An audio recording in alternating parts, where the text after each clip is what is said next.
is the one that's most inimical to people, because it does seem to interfere with the cellular structure of the body. Embedded in that particular frequency, there are lower frequencies used for control purposes. They're in or around 8 to 10 hertz. They're low frequency pulses. And these pulses refer not just to the ordinary GSM, but to 3G and to the ordinary analog signal. They're used in them all as control signals. And these are more or less in line with your brain waves. So there's quite a conceivable possibility that everybody, not just us here sitting at this table, can be in some way affected by this radiation. So it's not a simple matter of saying we're sensitive. Everybody could be.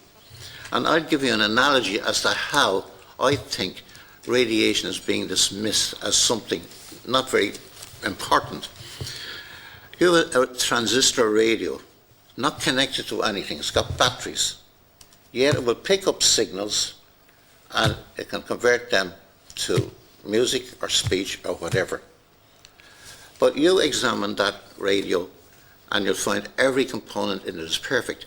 Turn on your vacuum cleaner and the next thing you get a buzz or a hum out of that vacuum cleaner that is not connected to it in any way by cable or wire. It's not connected to the mains, yet you'll get a buzz out of it, because there's that electromagnetic interference with the innards of that transistor radio, right?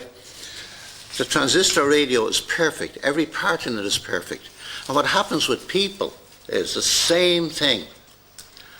What happened to me, I'm not going to recount it at length, or I may later, is that if you're sensitive, you can react to this energy in the atmosphere, which is literally like a blanket fog of heat waves all over you.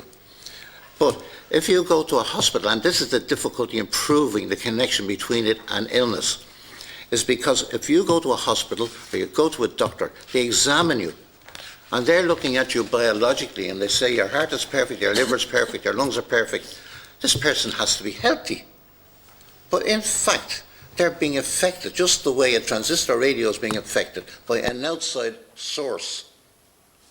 But it can't be literally shown that there's any biological problem. And this is the difficulty medical people have in connecting one with the other. But if you're a victim, as we are, you have no difficulty. You feel this damn thing so badly, and it affects you so badly.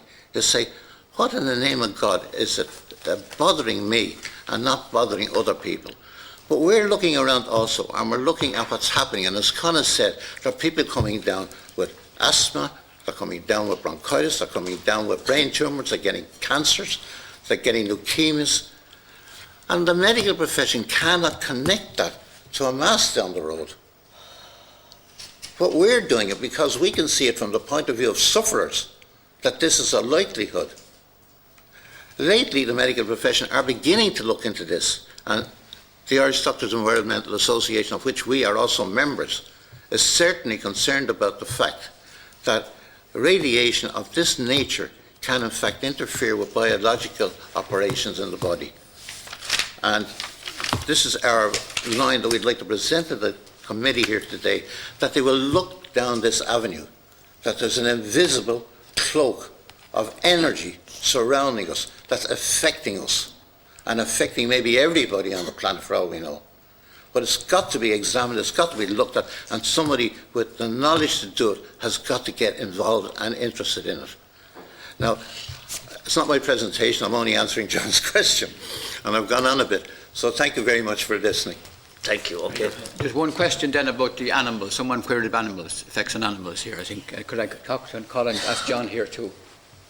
Oh, yes. Comment on that. Sorry, on the animal end of it, we'll say, when they put the mast on my land in 2003, the following year, we'll say in 2004, I observed, we'll say, I had 4 deformed calves born, what I've never seen in my life. Now, Dr. Dan Ryan in Mallow that scans the cows for me, he scans them 4 to 5 times a year. He reckoned that we had the highest fertility rate in the country. And he even wanted to put me on the website. And he comes up 4 or 5 times a year now. He's recognised as the top scanner man in the country. Now, he was stomached with this. And the 5 calves were deformed, and they were all full-time, everything, but they were just totally deformed. We got them tested for BV brucellosis. Any test that they needed to take for these animals, they were tested. And they came back anyway, and we sent off the samples, and they said it had something to do with the central nervous system, but they couldn't pinpoint it.